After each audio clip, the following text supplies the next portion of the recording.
bersukacita, pasti ada senyuman di wajahnya. Boleh sama-sama berikan senyuman dulu. Jumpai kanan kiri belakang dengan senyuman, katakan mari bersukacita dalam Tuhan. Haleluya, haleluya. Ini saya jadi bingung, saudara, mana yang senyumnya karena susah senyum karena belum gajian atau karena kepahitan sama pendeta. Saya jadi bingung, saudara. Saya mau bilang saudara, sebelum saya mulai, maaf lahir dan batin, saudara.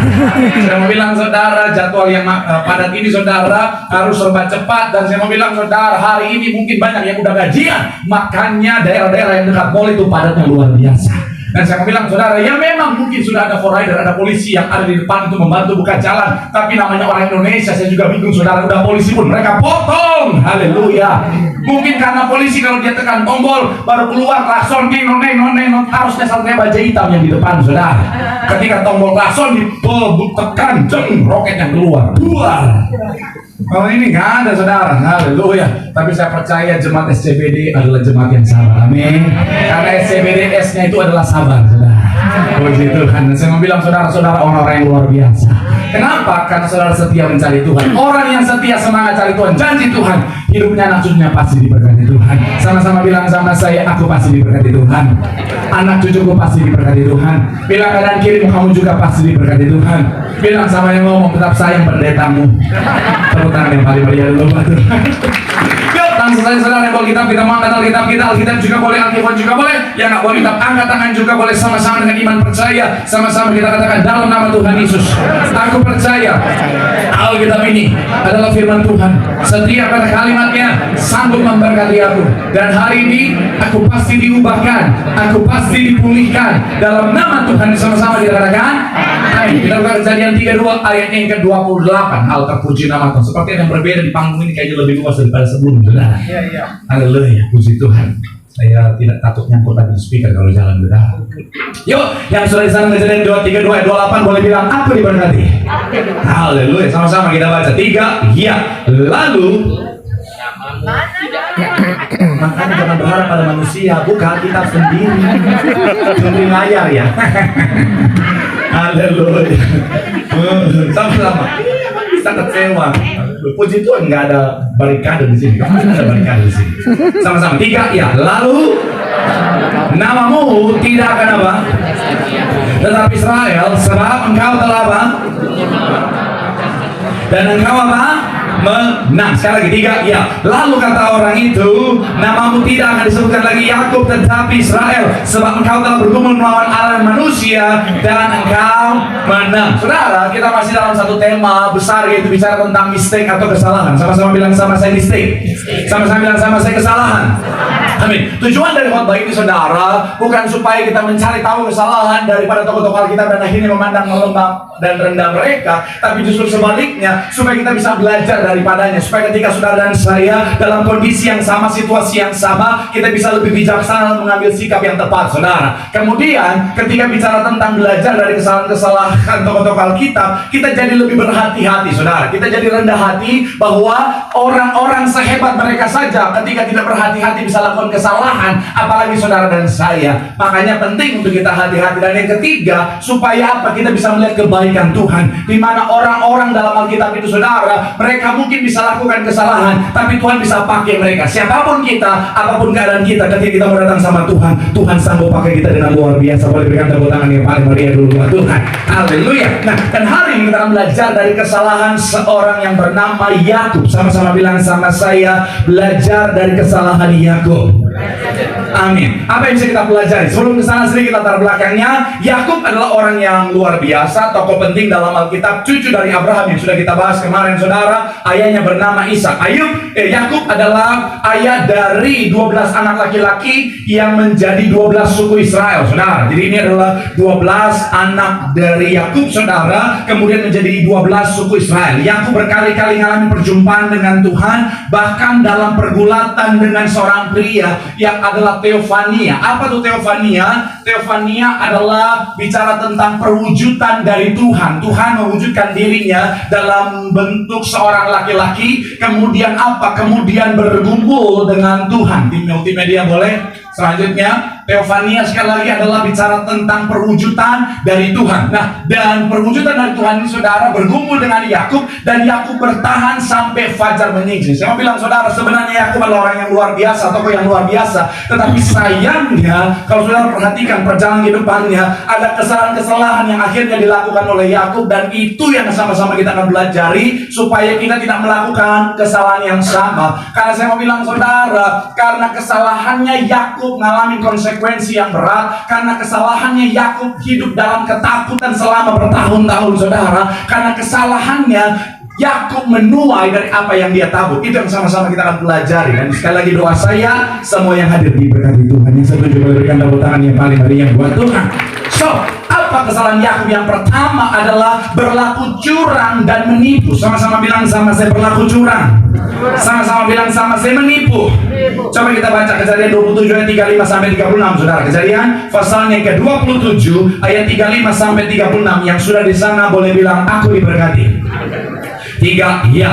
Jawab ayahnya, adikmu telah datang dengan tipu daya dan telah rampas berkat yang untukmu itu. Ayat 36, kata Esau, bukankah tepat namanya Yakub, karena ia telah 2 kali menipu aku, hak kesulunganku telah dirampasnya, dan sekarang dirampasnya pula berkat yang untukku. Lalu katanya, apakah Bapak tidak mempunyai berkat lain bagiku? Saya mau bilang saudara, memang Yakub berhasil yaitu mendapatkan hak kesulungan, dan di dalam hak kesulungan ada berkat juga di sana saudara. Tapi saya mau bilang saudara, sangat disayangkan Yakub mendapatkan itu saudara dengan cara yang curang. Yakub mendapatkan itu dengan tipu muslihat saudara. Dan saya mau bilang saudara, inilah yang menjadi kesalahan Yakub yang harus kita hindari. Kenapa? Karena ketika mendapatkan itu, akhirnya Yakub terima konsekuensi. Akhirnya dia juga menerima tuayan, dia juga ditipu. Kemudian bicara tentang sekali lagi, oleh karena tindakannya dengan mencapai kesuksesan, keberhasilan itu dengan kebohongan, sepanjang bertahun-tahun dia juga hidup dalam yang namanya ketakutan. Saya mau bilang saudara, jadi sukses itu baik. Saya mau bilang saudara, jadi hebat itu baik. Saya mau bilang saudara, jadi kaya itu baik. Tapi pastikan semuanya kita dapatkan dengan cara yang baik dan jujur. Katakan amin. Mungkin saudara menatap saya dan berkata, Pak Pendeta, nggak bisa Pak Pendeta. Dunia yang sementara kita jalani hari-hari adalah dunia yang jahat Pak Pendeta. Kalau untuk sukses, kalau untuk berhasil, nggak tipu sana tipu sini, nggak kamuflase sana sini, tidak bermanipulasi sana sini Pak Pendeta, nggak sikus sana sini, nggak fitnah sana sini, nggak akan naik Pak Pendeta, nggak akan bisa dapat posisi penting Pak Pendeta. Saya mau bilang saudara, itu konsep orang dunia. Memang kalau saudara perhatikan dunia hari-hari ini saudara, ada banyak orang mencapai kesuksesan, keberhasilan, posisi yang tinggi, jabatan yang tinggi. Ada orang dia pakai manipulasi, dia pakai tipuan, dia pakai yang namanya cara-cara yang jahat. Bisa naik gak? Bisa naik. Tapi saya mau bilang saudara, akhirnya apa yang ditabur manusia pasti dia tuai saudara. Maksudnya apa? Kalau saudara pelajari, ada orang-orang pakai cara jahat bisa naik, bisa. Pakai tipuan bisa naik. Tapi saya mau bilang saudara, cepat atau lambat dia pasti hancur saudara. Saya baca bicara tentang ada yang Tuhan taruh di hati saya saudara begini. Ketika kita membangun kesuksesan, keberhasilan, karir kita capai saudara, tetapi dengan tipu muslihat, dengan kejahatan, Tuhan taruh di hati saya, kita sama seperti membangun sesuatu atau membangun rumah, tetapi fondasinya rapuh. Artinya apa? Cepat atau lambat pasti hancur. Kalau saudara suka baca biografi, saya suka baca biografi orang-orang saudara, dan saya menemukan ada banyak orang ketika mencapai segala sesuatu dengan cara yang jahat, mungkin dia bisa capai, tetapi endingnya menyedihkan saudara.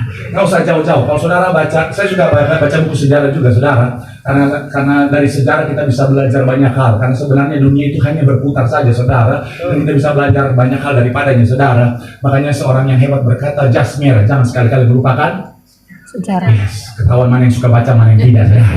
Nah, saya mau bilang saudara, ada satu daerah disebut saja Konoha saudara. Itu di dimensi yang lain saudara. Kalau saudara pelajari sejarahnya, saudara akan menemukan orang-orang yang akhirnya mencapai puncak kepemimpinan, tetapi dengan cara yang jahat, berakhir dengan menyedihkan saudara. Kenapa? Karena Tuhan gak pernah tidur saudara. Satu kalimat bahasa Ibrani, Gusti ora sare. Saya mau bilang saudara, mungkin bisa capai kesuksesan, keberhasilan, tetapi ujung-ujungnya bawa kehancuran. Saya dalam perjalanan kehidupan saya sudah melihat ada banyak orang-orang saudara yang Ketika dia capai kesuksesan, tetapi dengan tipu muslihat, dengan kebohongan, bisa sampai nggak? Bisa. Tetapi endingnya menyedihkan. Saya mau bilang saudara, jangan tertipu dengan tipu muslihat dunia yang bilang apa? Oh, kalau kamu jujur kamu nggak bisa naik. Kalau kamu hidup benar kamu nggak bisa naik. Saya mau bilang saudara, promosi sejati datangnya dari Tuhan. Promosi sejati datangnya dari Tuhan. Kalau kita hidup benar, kalau kita hidup jujur, saya mau bilang saudara, tinggal tunggu waktu Tuhan. Kalau memang Tuhan mau atur, Tuhan bisa angkat kita dan diberkati. Tepuk tangan yang paling meriah buat Tuhan. Haleluya. Mungkin ada bilang sama saya, apa Pak Pendeta? Pak Pendeta terlalu klise deh Pak Pendeta. Mana buktinya? Saya buktinya saudara. Dengan segala kerendahan hati, saya sampai posisinya hari ini. Tuhan saksinya. Orang-orang yang pelayan di gereja ini saksinya. Apakah saya fitnah orang, fitnah sana sini? Nggak pernah saudara. Kalau saya fitnah orang sana sini, saya jatuh hari ini saudara. Keras banget ini.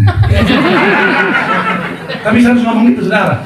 Kalau saya suka sikat sana sini saudara, saya mau bilang saudara, Tuhan saksinya nggak pernah sampai hari ini. Malah saya yang disikat, saya dihajar, makanya semakin glowing katanya, karena disikat terus saudara.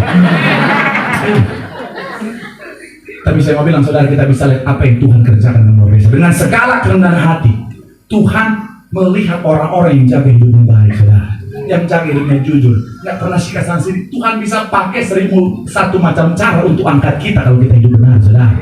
Saya mau bilang saudara, dengan segala kerendahan hati Tuhan ini buat contoh saudara. Saudara bisa sangka dari mana? Saya juga nggak nyangka. Cuma dari statement takjil itu bisa bikin orang jadi naik saudara. Saya pikir saudara naiknya cuma sebentar turun lagi. Ini naik terus saudara. Sampai saya di follow Inul Daratista saudara. Oh my God. Saya mau bilang saudara, oh Tuhan, saya pikir naik udah turun lagi. Iya naik terus. Oh Tuhan, kemana diundang di King and Daddy? Yes. Oh Tuhan, siapakah? Makanya saya mau bilang saudara, jangan pernah merasa rugi jadi orang baik.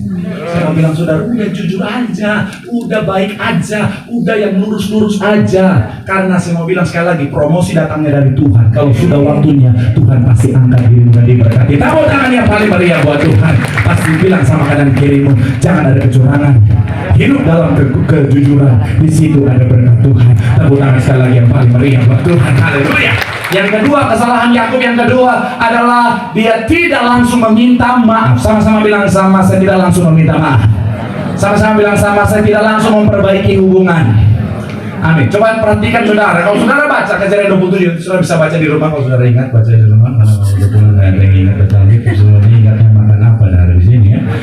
Mau bilang saudara, di Kejadian 27 memang Esau sangat marah kepada Yakub, tapi sebenarnya amarahnya itu tidak berlangsung lama saudara. Kalau saudara baca penulis-penulis Alkitab, kalau saudara baca para peneliti Alkitab, salah satunya Henry, saudara dia bilang begini saudara, kenapa amarah Esau tidak berlangsung lama? Karena Esau memiliki kasih terhadap adiknya, dia memiliki kasih Tuhan terhadap Yakub adiknya saudara. Jadi sebenarnya memang pada saat itu Esau marah, memang pada saat itu Esau dendam, tetapi tidak berlangsung lama karena dia mengasihi adiknya. Terlihat ketika apa saudara? Kejadian 32 ayat 6. Kejadian 32 ayatnya yang ke-6 dikatakan apa di sana? 3, ya. Kemudian kepada Yakub dan berkata, kami telah sampai kepada kakakmu, kepada Esau, dan ia pun sedang di jalan menemui engkau, diiringi apa? Jadi ketika Esau tahu di mana keberadaan adiknya, dia langsung datang menghampiri adiknya. Nggak ada gengsi-gengsi, malah dia yang sebagai kakak langsung datang menghampiri. Kenapa? Karena dia sangat mengasihi adiknya. Terlihat ketika jumpa ayat yang keempat dikatakan apa? Kejadian 33 ayat 4. 3, ya. Tetapi Esau berlari mendapatkan dia, didekapnya dia, dipeluk lehernya, dan dipiting lehernya. Oh enggak ya. Dipeluk lehernya, diputar lehernya, enggak. Diciumnya, dia lalu bertangis-tangislah. Esau boleh sangar, berbulu, berotot, tapi hati belum gitu saudara. Saya mau bilang saudara, Esau langsung berlari mendapatkan dia. Dia peluk, dia cium adiknya. Kenapa? Kan dia sangat mengasihi adiknya. Saya mau bilang saudara, sebenarnya seorang Esau dia sudah mengampuni adiknya. Tetapi sayangnya kesalahan Yakub adalah dia tidak langsung memperbaiki hubungan. Akhirnya selama bertahun-tahun hubungan mereka tidak baik. Selama bertahun-tahun seorang Yakub dihantui rasa ketakutan dalam pelariannya saudara. Saya mau bilang dalam hidup saudara, perselisihan bisa terjadi kapan saja. Tetapi pastikan langsung selesaikan masalahnya. Sama-sama bilang sama saya, jangan tunda-tunda. Sama-sama bilang sama saya, langsung perbaiki hubungan. Amin. Makanya Alkitab dengan tegas bilang apa? Jangan sampai matahari terbenam. Apa? Yes, 2 juta rupiah. Iya. Orang Kristen boleh marah, boleh. Yang penting jangan berbuat dosa. Kemudian jangan sampai matahari terbenam. Jangan disimpan. Ini bukan bicara tentang, artinya pokoknya jangan sampai malam. Kalau misalnya berantemnya, ada pertanyaan begini. Kalau misalnya berantemnya malam-malam, artinya jangan sampai matahari terbit. Bukan. Saya mau bilang saudara, kalau berantemnya matahari masih ada, jangan sampai terbenam. Kalau sudah terbenam, langsung selesaikan. Jangan tunggu matahari terbit. Karena sebenarnya esensi daripada jangan tunggu sampai matahari terbenam, artinya jangan sampai hari itu berlalu, apalagi kita bawa sampai tidur. Ada penelitian yang bilang begini, saudara. Ternyata ketika kita tidur, memori kita mengalami peningkatan, saudara. Nah, dan sesuatu yang tidak kita selesaikan, amarah apalagi, kebencian apalagi, ketika kita bawa tidur, itu akan masuk di dalam memori jangka panjang. Kenapa? Karena sudah memasuki di memori alam bawah sadar. Kalau saudara suka pelajari tentang pikiran saudara, saya tadi menemukan ini, saudara boleh munculkan. Jadi bicara tentang manusia terdiri dari 2, saudara. Terdiri dari 2. Ada pikiran sadar, ada pikiran bawah sadar. Dan ternyata yang punya porsi paling besar justru adalah pikiran bawah sadar, saudara. Itu sampai 88%. Dan di situ juga salah satunya berpengaruh pada menyimpan berbagai pengalaman, saudara. Makanya penting bagi setiap kita, kalau ada masalah, kalau ada perselisihan, apalagi suami istri, shalom suami istri. Kompak di sini, mantap. Saya mau bilang saudara, langsung selesaikan, jangan tunda-tunda untuk meminta maaf. Sekalipun kau wanita, shalom para wanita. Sekalipun kau wanita yang susah minta maaf, jangan tunda-tunda minta maaf, ibu-ibu. Amin. SDB itu ibu-ibunya memang dewasa sekali secara rohani. Iya, kalau kemarin kita bahas Hawa susah minta maaf, makanya ketika dia salah disalahkan ular. Untuk ularnya jantan, coba kalau ularnya betina disalahkan pohon itu, saudara. Tapi ibu-ibu di sini saya percaya dewasa secara rohani pasti mau untuk meminta maaf. Tapi ternyata suami-suami juga, bapak-bapak juga, pria-pria juga kadang-kadang sulit untuk minta maaf. Betul ibu-ibu? Tapi ada penelitiannya, menurut merahputih.com, saudara, mundur lagi. Jadi ada beberapa hal yang membuat suami itu, laki-laki itu susah minta maaf. Karena itu tadi, saudara, standarnya yang tinggi, harus ada dasar. Segini-gini dulu baru minta maaf. Yang kedua, lemah dan tidak kompeten. Kalau dia minta maaf merasa lemah, harga diri dong. Kemudian trauma masalah. Dia kan laki-laki makhluk ego ya. Jadi kadang-kadang sebenarnya dia tahu dia salah, tapi nggak boleh. Aku tidak boleh minta maaf. Nanti istriku besar kepala. Karena memang ada istri-istri begitu. Ketika suami minta maaf, bukannya dia hargai suaminya minta maaf, dia tekatur. Memang. Yang ketawa bu, bertobat bu. Saya sudah berusaha menyajikan khotbah dengan cara yang sangat sederhana tanpa mengurangi kedalaman teologisnya ya. Jadi pastikan ibu ada perubahan di sini. Nah, saya mau bilang saudara, balik lagi kepada yang tadi saudara. Kalau kita tidak selesaikan saudara, akhirnya masuk di long term memory karena sudah masuk di dalam memori alam bawah sadar. Akhirnya makanya kebencian itu akhirnya bisa berlangsung lama. Makanya saya mau bilang apalagi buat para pria. Shalom para pria. Saya mau bilang ya, pesan saya sebagai hamba Tuhan ya. Saya mau bilang kalau ada masalah langsung selesaikan, jangan tunda-tunda. Karena saya mau bilang ini hati-hati. Para wanita jangan tunda, ini khusus kami para laki-laki saja. Saya mau bilang ya, kalau kita gini ya, belum masuk di memori alam bawah sadar saja, mereka bisa ingat dalam waktu yang lama kesalahan kita. Betul ya? Iya kan? Apalagi sudah masuk di memori alam bawah sadar, saudara. Sampai Tuhan Yesus datang kedua kali, dia ingat itu, Pak. Iya, makanya kalau ada masalah, sesuatu kesalahan yang kau lakukan dan kau nggak langsung bereskan, jangan kaget. Kalau tiba-tiba lagi dalam satu perjalanan, dalam satu keadaan tiba-tiba terjadi sesuatu, dia bilang, Papa juga kan salah. Papa ingat kan hari Jumat tanggal 21 September 1992 di depan SD Impres Sudirman. Papa ingat kan Imam? Jangan ketahu, bertobat. Saya mau bilang saudara, ayolah. Ada banyak pendeta bicara tentang lepaskan pengampunan, itu baik. Saya pun sudah bicara tentang melepaskan pengampunan, tapi yang gak kalah penting, kita juga harus mampu meminta maaf, amin. Kita juga harus mau memperbaiki hubungan, saudara. Karena saya mau bilang, saudara, ada banyak orang mau diampuni, tapi gak mau meminta maaf, saudara. Ayolah, berduluan dalam meminta maaf, supaya ketika hubungan itu menjadi baik, hubungan itu menjadi rukun. Dalam Alkitab bilang apa? Dalam kerukunan ada berkat yang Tuhan perintahkan. Tepuk tangan yang paling meriah buat Tuhan. Bilang sama kanan kirimu, berduluan minta maaf. Bilang sama yang mau memperbaiki hubungan, jangan gengsi. Bilang sama yang lu orangnya. Tepuk tangan yang paling meriah buat Tuhan. Yang terakhir, kita cepat. Poin yang terakhir, yang ketiga, saudara. Yang ketiga, apa kesalahan dari seorang Yakub yang harus kita hindari? Adalah tidak menjadi suami dan ayah yang baik. Sama-sama bilang sama, saya tidak menjadi suami yang baik. Sama-sama bilang sama, saya tidak menjadi ayah yang baik.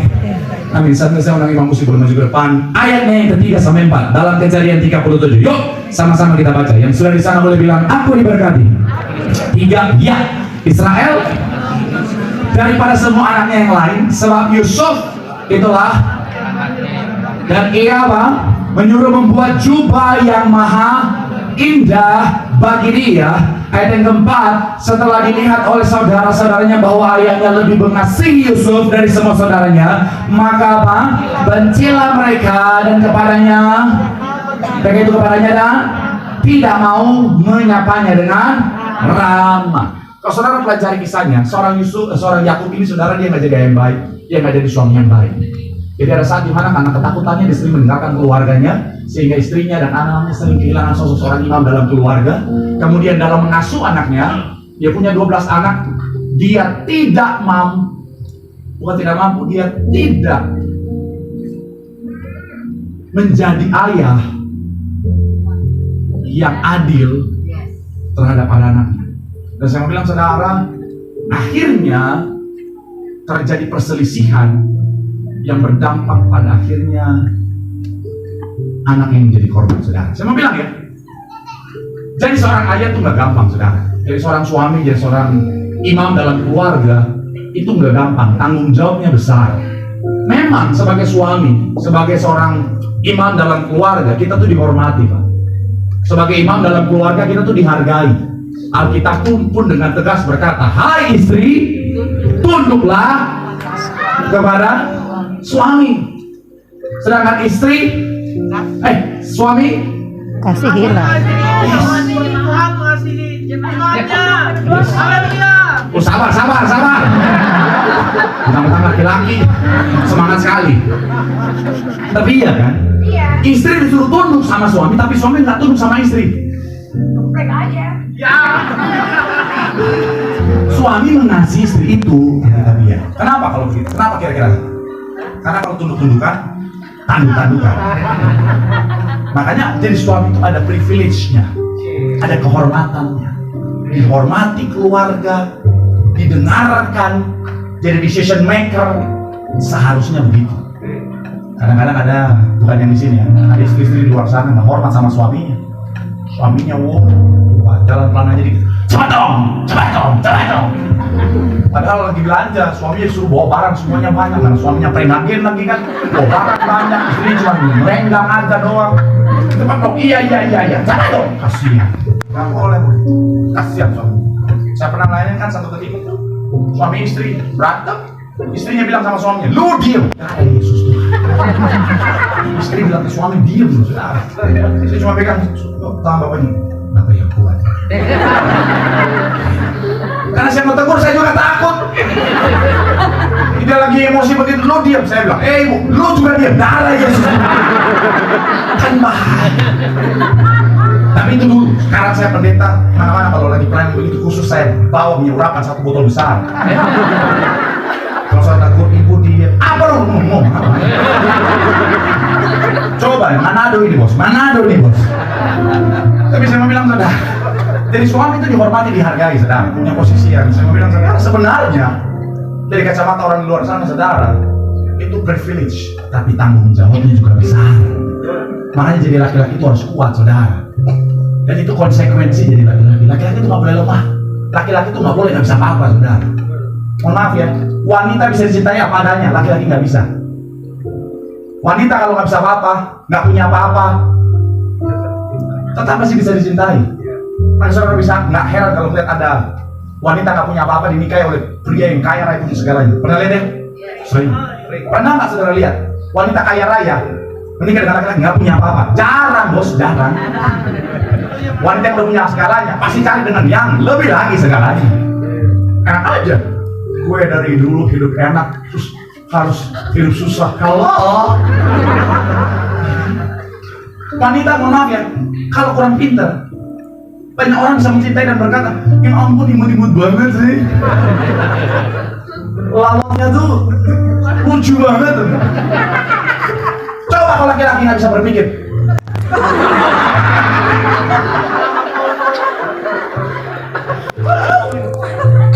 Makanya laki-laki itu nggak gampang. Makanya mohon maaf, orang tua yang mendidik anak laki-lakinya dengan cara memanjakan, itu orang tua yang jahat. Karena sementara membuat anaknya nggak sanggup menghadapi dunia yang keras nanti. Laki-laki itu harus kuat. Laki-laki itu harus bisa diandalkan. Karena begini, kita sebagai suami dalam keluarga akan menjadi tempat di mana istri dan anak-anak kita bergantung. Sebelum saya tutup khotbah saya, boleh maju istri dan anak-anak saya boleh maju depan.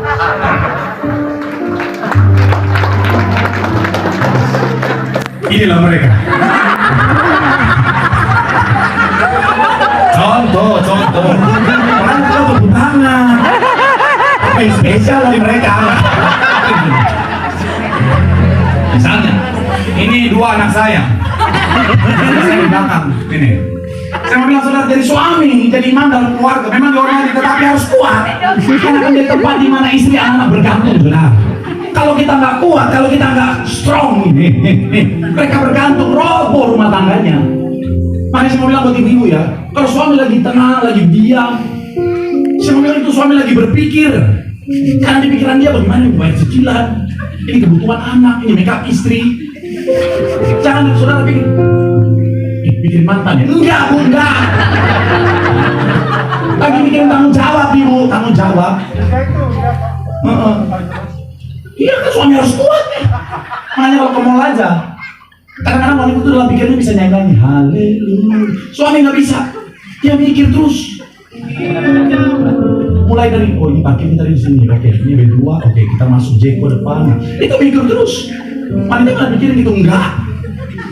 Belum lagi nih, situ ada Elvi, bahaya jangan masih dengan istri saya. Mikir terus. Makanya harus kuat. Cuma di khotbah ini saya bongkar semua. Iya harus kuat. Nah tapi begini ya buat para wanita ya, makanya jangan cuma terus bergantung sama suami. Karena wanita bukan kita akan jadi apa? Penolong. Nah, istri udah pindah di belakang tuh. Karena ada saat dimana laki-laki juga lemah. Tampak sambil. Ada saat dimana laki-laki juga lemah. Ada saat dimana laki-laki juga nggak kuat. Nah ketika laki-laki itu nggak kuat, istri yang menopang. Makanya istri harus kuat. Janganlah, kalau yang istri yang ini bahaya. Ganti. Terlalu kurus,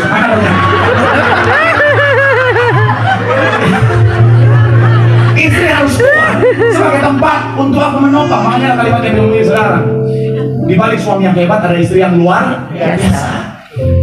Karena saya bilang saudara, istri yang baik akan menopang suaminya di saat yang baik. Boleh tepuk tangan yang baik bagi pertanyaannya, bagaimana kalau namanya manusia kan ada kelemahan? Bagaimana kalau dua-duanya lemah? Yang penting yang namanya suami jadi imam dalam keluarga yang melekat sama Tuhan. Supaya ketika dua-duanya lemah, mana Tuhannya?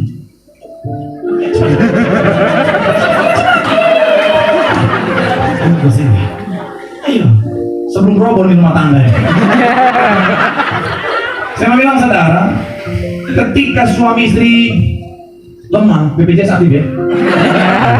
Nggak meyakinkan begitu, aman ya.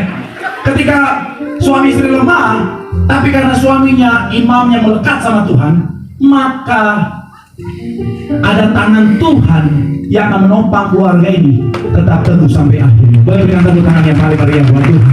Bilang sama kanan kirimu, jadi suami yang baik, jadi orang tua yang baik.